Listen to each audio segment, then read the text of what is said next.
PAF numéro 27. Bonjour mes frères et sœurs, nous continuons notre psychologie de quartier. Pour ceux qui ne me connaissent pas, ces audios ont été initiés suite à l'observation d'un grand nombre d'afrodescendants dans les rues au sein de l'espace public.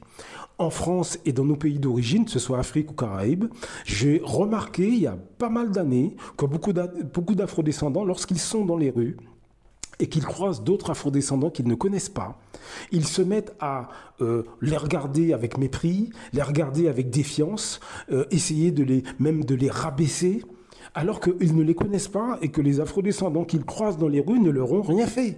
On sent une agressivité, une haine, on sent un désir de vengeance de quelque chose qu'on ne comprend pas. Et donc, il y a des années, je me suis intéressé à ce comportement-là. C'était suite à la lecture de livres de Frantz Fanon, Peau noire et masque blanc. Et je me suis rendu compte avec les années qu'il y a une pleine corrélation entre ce que vous lisez dans ce livre, Peau noire et masque blanc de Frantz Fanon, et les comportements qu'on le voit en 2024 chez une catégorie de nos semblables. Donc ces audios sont là pour qu'on prête attention à notre psychologie. Nous faisons beaucoup trop de choses qui finalement sont contre notre psychologie. On ne prête pas attention à nos psychologies. On achète des voitures, on achète des maisons, on achète des téléphones portables, on rigole, on mange. Mais en fait, on ne prête pas attention à notre psychologie. Et vous avez une catégorie d'afrodescendants qui poussent leurs semblables à l'amusement, à la rigolade. Comme ça, on ne prête pas attention à ce que eux ils sont. Donc la toute première chose à garder à l'esprit, c'est que beaucoup d'afrodescendants vont vous faire croire que c'est de la faute du système. Alors bien sûr, le système, on le connaît. La France-Afrique, l'esclavage, la colonisation, il y a des gens qui travaillent, il y a des afrodescendants qui, depuis des décennies, travaillent sur ces questions-là pour les réparations, etc. Ça, je suis entièrement d'accord. Il n'y a pas de problème. Simplement, au niveau des masses populaires, dans notre quotidien, nous avons notre part à faire. Comme je l'ai dit dans d'autres audios, on ne peut pas laisser tout le boulot pour les Kémy Séba, les Nathalie Yamb, tous ces afrodescendants, que ce soit dans nos pays d'origine ou en France, qui se battent pour les réparations, qui se battent pour que les richesses de l'Afrique ne soient plus exploitées, etc. On ne peut pas les laisser tout faire.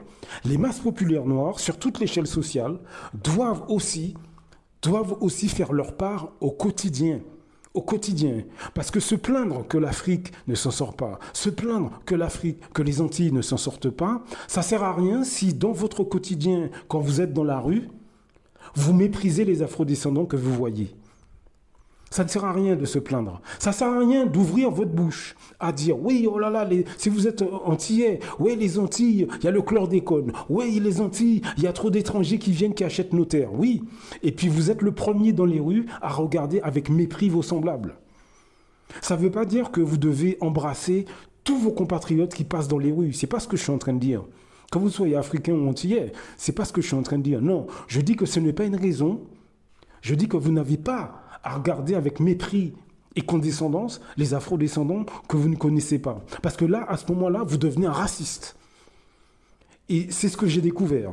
En observant, en enquêtant sur ces afrodescendants-là, qui dans les rues regardent leurs compatriotes avec mépris, regardent leurs compatriotes avec condescendance, je me suis rendu compte que ces gens-là, en réalité, c'est racial.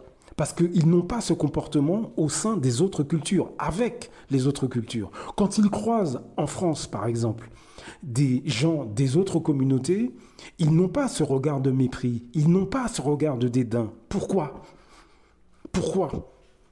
c'est uniquement vis-à-vis de leurs semblables qu'ils se comportent comme ça? C'est la question que vous devez vous poser. Pourquoi ? C'est ça qui m'a interpellé il y a pas mal d'années. Et je me suis rendu compte que c'est racial, ils ne supportent pas leur identité, ils ne supportent pas leur race, mais ils font semblant quand ils sont avec les membres de leur famille ou bien quand ils sont avec leurs amis. Parce que lorsque j'ai enquêté plus en avant sur ce type de personnes, je me suis rendu compte qu'ils sont méprisants, mais verbalement méprisants, vis-à-vis des afrodescendants, avec leurs collègues de travail extérieurs au monde noir, avec la belle famille étrangère. En bref, au sein des autres communautés, ils renient complètement leur identité et culture. Voilà ce que font des centaines de milliers d'Africains ou d'afrodescendants en France, mais aussi dans nos pays, Afrique ou Caraïbes. Donc c'est un vrai problème. Nous devons observer ces psychologies Nous devons vraiment observer ces psychologies et surtout, nous devons trouver des solutions pour régler ce problème. C'est essentiel qu'on trouve des solutions. On ne doit pas laisser cette mentalité-là à nos futures générations. On ne doit pas. Et même pour nous, dans notre quotidien, on doit faire en sorte, on doit trouver des méthodes et des stratégies pour contenir au maximum cette mentalité-là. Et l'une des stratégies qui, je pense, peut nous aider, c'est déjà d'en parler. C'est déjà d'en parler. Vous avez des situations catastrophiques où, par exemple, des Africains ou des Afro-Antillais, c'est grave ce que je vous dis, mais ce sont des discussions auxquelles j'ai assisté. Vous avez des Africains, écoutez bien ce que je vais vous dire, en 2024, et ça dure depuis des décennies, parce que je l'ai observé. Vous avez des Africains ou des Afro-Antillais qui, quand ils sortent avec des Européens, ou des Arabes, ou des Chinois, quand ils sont dans la même maison, dans le même lit que ces communautés-là, ils disent aux gens, les Noirs n'ont rien inventé. Est-ce que vous voyez un peu la gravité de la chose? Vous avez des Martiniquais, des Guadeloupéens, des Togolais, des Maliens, tout ce que vous voulez, lorsqu'ils sont intégrés au sein des autres cultures, lorsqu'ils sont dans les dîners avec les collègues de travail, lorsqu'ils sont dans les maisons de campagne avec les amis qui viennent de Nice ou d'ailleurs, à ce moment-là, ils dénigrent, quand ils sont dans l'intimité de ces milieux-là, ils dénigrent leur pays d'origine mais vous n'imaginez pas ce que j'ai pu entendre. Vous n'imaginez pas. Comment je sais ça? C'est parce que je me suis laissé inviter dans ces milieux-là et j'ai observé les afrodescendants qui gravitent dans ces cercles. Vous n'imaginez pas le comportement de beaucoup de Noirs français lorsqu'ils sont en privé avec des Occidentaux, des Arabes, des Chinois, etc. Vous n'imaginez pas ce qu'ils disent. Vous n'imaginez pas. Alors, ce qui est grave, c'est que ce n'est pas un épiphénomène, ce n'est pas une ou deux ou trois personnes. Ce sont des centaines et des centaines de personnes. À mon niveau, en une vingtaine d'années, j'ai vu des centaines et des centaines de personnes. Je soupçonne qu'il y ait des centaines de milliers de personnes en France qui, en privé, renient, rabaissent complètement les cultures noires. Vous imaginez bien que ça a un effet sociétal. Vous imaginez bien que lorsque un Congolais, un Togolais, natif ou d'origine, un Martiniquais, natif ou d'origine, qui est au milieu d'Arabes, qui est au milieu de Chinois, qui est parmi des Européens et qui dit, chose que j'ai entendue, que les Noirs n'ont rien inventé, vous imaginez que ceux qui entendent ça, mais vous imaginez dans leur tête ce qui se passe? Imaginez un étranger qui voit un Africain, quel que soit le pays, ou un Antillais, quel que soit le pays, qui parle comme ça, mais vous imaginez ce qu'il pense? Non mais sérieusement, est-ce que vous voyez les effets gravissimes que ça a? Vous avez une vidéo qui s'appelle Ramayad chez Obama. Il y a un moment donné, Ramayad, elle dit qu'elle a été au Black Caucus. Au Black Caucus. Donc c'est une organisation afro-américaine. Tous les ans, je crois que c'est tous les ans, ils font un événement pour les Afro-Américains. Donc elle va là-bas, trouvez cette vidéo. Elle va là-bas et elle dit dans la vidéo qu'il y avait trop de noirs autour d'elle. C'était trop monocolore. Mais vous imaginez la gravité de ces propos? Vous imaginez c'était trop monocolore. Ça veut dire que trop d'afrodescendants regroupés au même endroit, ça lui pose un problème. Alors qu'elle est venue, il ne fallait pas venir alors. Donc voilà le type de propos que beaucoup d'afrodescendants tiennent quand ils sont entourés d'Européens. Et croyez-moi que ça a un effet sociétal que j'ai observé. Vous avez un certain nombre d'hommes, Afrique ou Caraïbes, jeunes comme moins jeunes, lorsqu'ils sont dans les rues, ils regardent avec mépris les autres hommes noirs. Ce que vous ne savez pas, c'est qu'ils font ça en espérant être vus par les autres communautés, en train de faire ça. Ça leur donne un sentiment de supériorité. Ils ont l'impression d'être acceptés par les autres en faisant ça. Ça a des répercussions sociétales, mais catastrophiques, que vous n'imaginez même pas. Tout simplement parce que les autres nous voient faire. Et ça nous décrédibilise aux yeux des autres, mais ça nous décrédibilise à nos propres yeux.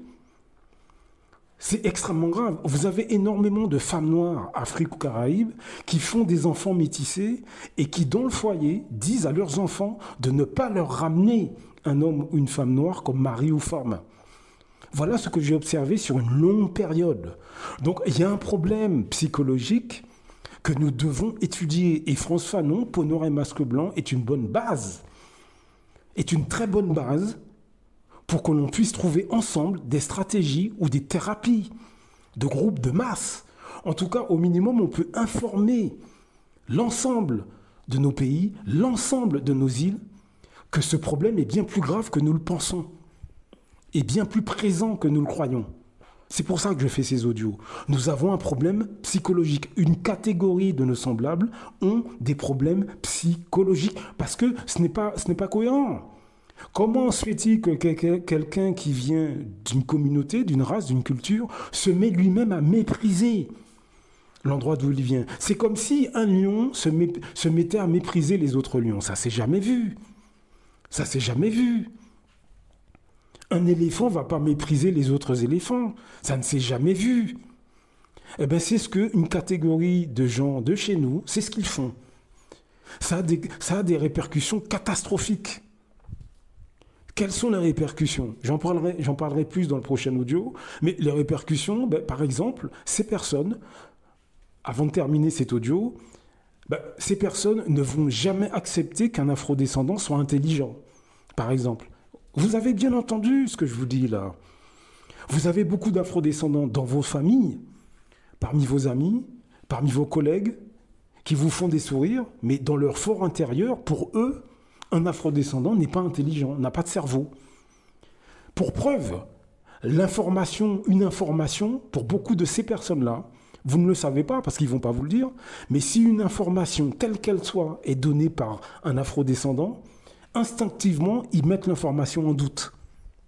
Vous pouvez essayer par vous-même, instinctivement. Mais si c'est quelqu'un d'une autre culture, d'une autre communauté qui donne la même information, à ce moment-là, il le croit. Il les croit. Voilà l'attitude. Voilà l'une des répercussions que cette psychologie provoque. Donc nous devons vraiment nous attarder sur ces problèmes. Nous devons vraiment trouver des méthodes thérapeutiques. On peut parler à des professionnels de chez nous, de nos communautés. Mais déjà au préalable, moi je ne suis pas psychologue, mais déjà au préalable, on doit vraiment alerter l'ensemble de nos pays, l'ensemble de nos îles, que nous avons un problème de santé publique. Parmi nous, une catégorie d'afrodescendants ont des troubles du comportement. Ils ont tendance à publiquement mépriser nos identités, nos cultures, et ça cause beaucoup de problèmes.